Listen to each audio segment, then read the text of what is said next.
Assalamualaikum warahmatullahi wabarakatuh. Kembali lagi ke channel YouTube Junaidi Fayat. Kali ini kita akan membahas materi pembelajaran 2 subtema 3 dari tema 5, di mana materi yang akan kita pelajari pada pembelajaran 2 ini terdiri dari 3 materi.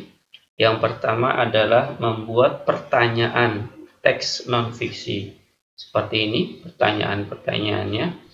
Dan ini adalah materi dari muatan pelajaran bahasa Indonesia. Sedangkan materi yang kedua yang akan kita bahas pada pembelajaran ini adalah pengaruh perubahan lingkungan terhadap keseimbangan ekosistem. Materi yang kedua ini adalah seperti yang tertera ya, terdapat pada gambar ini. Yang kita lihat nih yang dimana kursornya saya gerakkan, dan materi ini bersumberkan kepada muatan pelajaran ilmu pengetahuan alam. Dan yang terakhir, materi yang terakhir adalah ide penciptaan gerak tari dan properti tari. Nah, ini adalah urutan-urutannya dari penciptaan tari yang awalnya dari ide, kemudian menjadikan properti tari. Dan materi yang ketiga ini bersumberkan oleh pelajaran atau muatan pelajaran SBDP. Yuk sama-sama kita bahas materinya, siapkan diri kita, simak video pembelajaran yang akan saya bahas dengan seksama agar kita dapat mudah dalam memahami. Kita bahas materi yang pertama. Membuat pertanyaan teks non-fiksi. Nah, materi yang pertama ini bersumberkan kepada muatan pelajaran bahasa Indonesia dengan KD atau kompetensi dasar 3.7 dan 4.7. Dalam membuat pertanyaan itu terdiri atas beberapa hal. Nah, seperti yang sebelum-sebelumnya kita sudah bahas dalam membuat pertanyaan.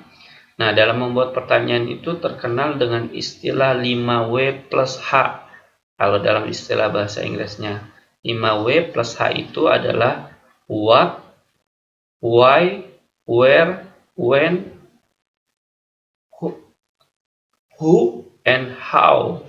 Nah, kalau dalam bahasa Inggrisnya seperti itu, tapi kita belajar bahasa Indonesia, maka pertanyaan-pertanyaan tersebut berubah menjadi yang pertama apa? Apa itu kegunaannya untuk menanyakan benda atau peristiwa? Di sini ada contohnya ya. Nah, misalkan apa yang dimaksud dengan ekosistem? Nah, ekosistem itu apa? Nah, inilah yang disebut dengan pertanyaan apa dengan menggunakan kalimat tanya apa. Sedangkan yang kedua adalah mengapa, kata tanyanya mengapa. Nah, mengapa itu kegunaannya untuk menanyakan alasan atau sebab. Mengapa? Nah, contohnya pun, mengapa ekosistem harus dijaga? Ini menanyakan kenapa gitu, ada alasannya. Alasannya apa? Kenapa harus kita jaga? Sedangkan yang ketiga, kata tanyanya adalah di mana. Nah, di mana itu kegunaannya untuk menanyakan tempat. Nah, tempatnya di mana? Nah, di contoh kalimatnya, sedangkan contoh kalimatnya di mana ekosistem air tawar berada? Di mana ekosistemnya berada? Nah, menanyakan tempat. Sedangkan yang keempat, kata tanya yang digunakan untuk membuat pertanyaan adalah kapan. Nah, kapan itu berkaitan dengan waktu ya. Pertanyaan yang kegunaannya untuk menanyakan waktu. Contoh kalimatnya adalah kapan terjadi perubahan ekosistem? Kapan? Ya, jadi waktunya tuh kapan? Kemudian yang kelima, bagaimana? Bagaimana itu kata tanya yang digunakan untuk menanyakan cara, proses, atau tahapan-tahapannya itu yang dilalui. Contohnya dalam kalimatnya, kalau dibuat dalam contoh kalimatnya adalah bagaimana terjadi perubahan ekosistem. Nah, bagaimana itu berarti tahap-tahapnya itu apa aja, atau prosesnya itu apa aja, atau caranya itu bagaimana dalam perubahan ekosistem. Dan yang terakhir, kata tanya yang digunakan adalah kata tanya siapa. Kata tanya siapa ini adalah kegunaannya untuk menanyakan orang. Sedangkan contoh kalimatnya, kata tanya siapa adalah siapa yang bertanggung jawab menjaga keseimbangan ekosistem. Nah, kalau ada pertanyaan kayak gini berarti menanyakan orang ya. Siapa? Berarti jawabannya adalah kita semua. Nah, kita semua berarti semua orang yang ada di lingkungan tersebut yang harus menjaganya. Demikianlah 6 pertanyaan ya. 6 kata tanya yang akan kita gunakan dalam membuat pertanyaan pada teks non-fiksi. Nah, karena apa? Kegunaannya juga bagi kita ketika kita menggunakan kalimat tanya itu untuk mendapatkan sebuah informasi.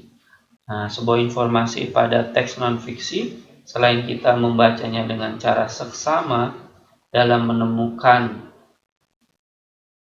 makna-makna kata atau menemukan kalimat penting atau ide pokoknya, bisa juga dengan menggunakan kata tanya. Ini salah satu cara untuk menemukan ide pokok dalam sebuah bacaan. Nah, bacaannya tersebut bisa bacaan yang bersumberkan fiksi atau teks non-fiksi. Ini adalah salah satu alternatif. Kita lanjutkan ke slide berikutnya. Nah, di slide yang sedang kita saksikan ini adalah slide yang berisi tentang latihan soal ya. Yang mana latihan soal ini, 3 soal ini harus kamu jawab sesuai dengan video pembelajaran saat ini yang sedang kamu tonton atau kamu saksikan. Di mana latihan-latihannya adalah tuliskan pertanyaan dengan menggunakan kalimat tanya apa, siapa, mengapa, dan bagaimana. Usahakan dalam membuat kalimat tanya yang tadi bukan kalimat tanya yang ada pada video pembelajaran yang barusan kita bahas. Jadi kamu membuatnya sesuai dengan contoh, tapi tidak persis dengan materi yang barusan kita bahas di slide-slide sebelumnya. Kemudian yang kedua adalah tuliskan beberapa penyebab terjadinya perubahan dalam ekosistem. Nah, materi ini akan kita bahas setelah slide pembahasan atau latihan soal ini. Dan yang ketiga adalah tuliskan properti yang digunakan dalam tari kupu-kupu. Nah, ini juga materi yang akan kita bahas setelah slide soal latihan yang sedang kita saksikan ini. Kita lanjutkan dalam materi yang berikutnya.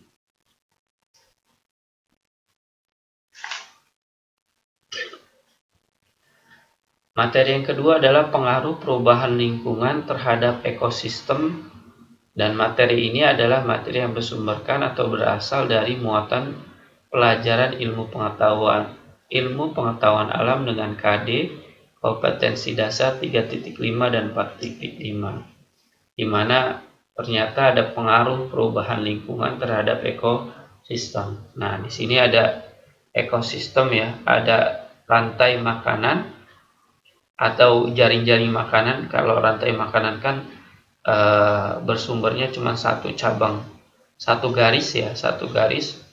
Nah, kalau ini bercabang-cabang berarti ini disebut dengan jaring-jaring makanan ya. Nah, di sini ada produsennya adalah tumbuhan jagung dimakan belalang, belalang dimakan kadal, kadal dimakan ular, atau tumbuhan jagung dimakan belalang, belalang dimakan katak, katak dimakan ular. Atau satu lagi, rantai makanannya tumbuhan jagung dimakan tikus, tikus dimakan ular. Jadi ada rantai makanannya ada 3, dan 3 rantai makanan ini bisa dijadikan satu menjadi jaring-jaring makanan. Rantai makanan tidak akan terganggu selama semua komponen dari rantai makanan tersebut tetap berperan. Tetap berperan itu maksudnya adalah tetap ada nih dari rantai makanan. Dari produsen, konsumen, dan pengurainya. Jadi kalau ada produsennya terganggu, maka konsumennya pun otomatis terganggu.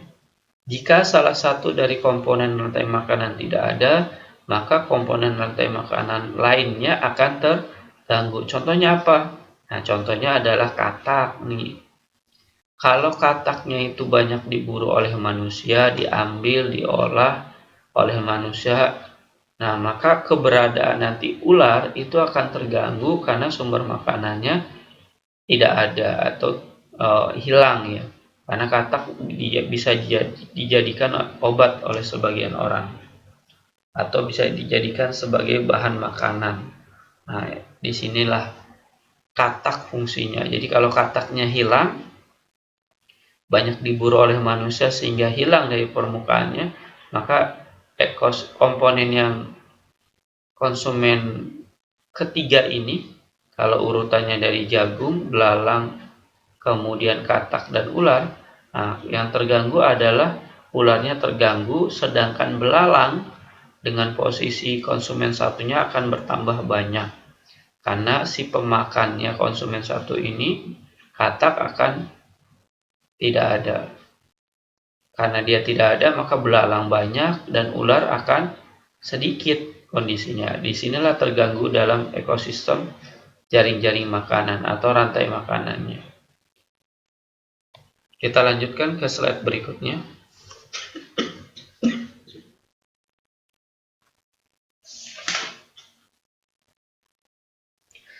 Dengan materi yang ketiga, materi yang terakhir ya, dalam pembelajaran 2 ini, yaitu materi ide penciptaan gerak tari dan properti tari.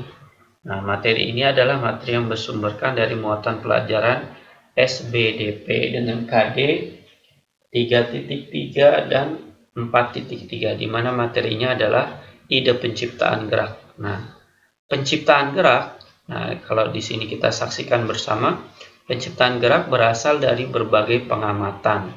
Jadi kita dapat menciptakan suatu gerak dalam tarian itu asalnya dari berbagai pengamatan. Nah, berbagai pengamatan itu seperti melalui gerak manusia, tumbuhan, dan hewan. Selain itu, sebuah tari juga dikembangkan dengan berbagai gerakan seperti gerakan, properti, busana, tata rias, dan musik. Jadi tarian yang kita sudah ciptakan itu bisa dikembangkan dengan berbagai gerakan, propertinya bisa kita kembangkan pula, busananya dan tata riasnya serta musiknya bisa kita kembangkan. Jadi dari tari bisa kita kembangkan ke berbagai manapun juga. Nah, di sini ada urutannya nih, ada tanda panah. Ini adalah urutan bagaimana penciptaan gerak tari.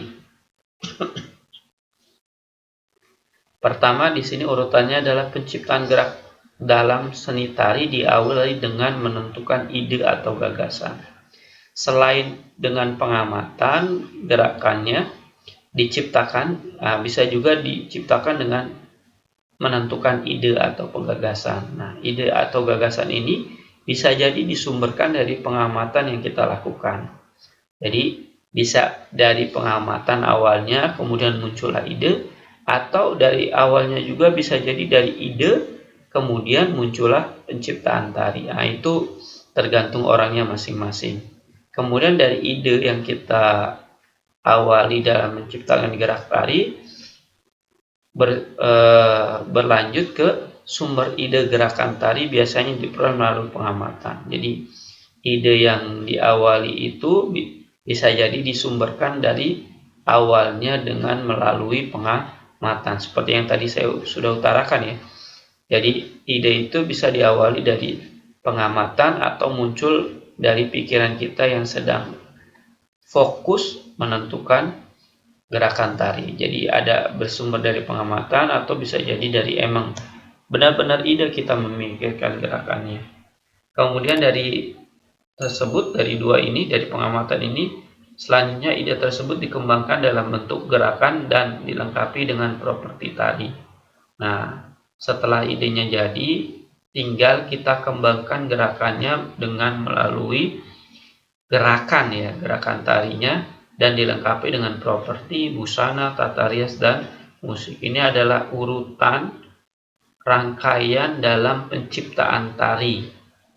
Dari yang pertama adalah ide, kemudian ide itu bersumberkan dari pengamatan atau ide itu sendiri, kemudian kita kembangkan lagi tariannya dengan gerakan yang lebih menarik lagi, kemudian dilengkapi dengan properti, kemudian dilengkapi dengan busana, tata rias, dan musik. Ini adalah urutan-urutan dalam penciptaan gerak tari dan properti tari. Jadi dari gerakan tari yang telah kita buat, kita bisa kembangkan sedemikian rupa agar tampilannya menarik, dengan menambahkan atau dilengkapi dengan properti. Bisa jadi busana, tata rias, dan musik. Nah, itu adalah properti tari. Demikianlah pembelajaran kita pada pembelajaran 2 subtema 3 tema 5 yang dapat saya berikan. Semoga informasi ini yang tadi barusan saya udah utarakan dapat menambah ilmu pengetahuan kamu dan gagasan kamu dalam mempelajari pembelajaran 2 ini. Terima kasih telah menonton video pembelajaran 2 ini. Tetap sehat, tetap semangat. Wassalamualaikum warahmatullahi wabarakatuh.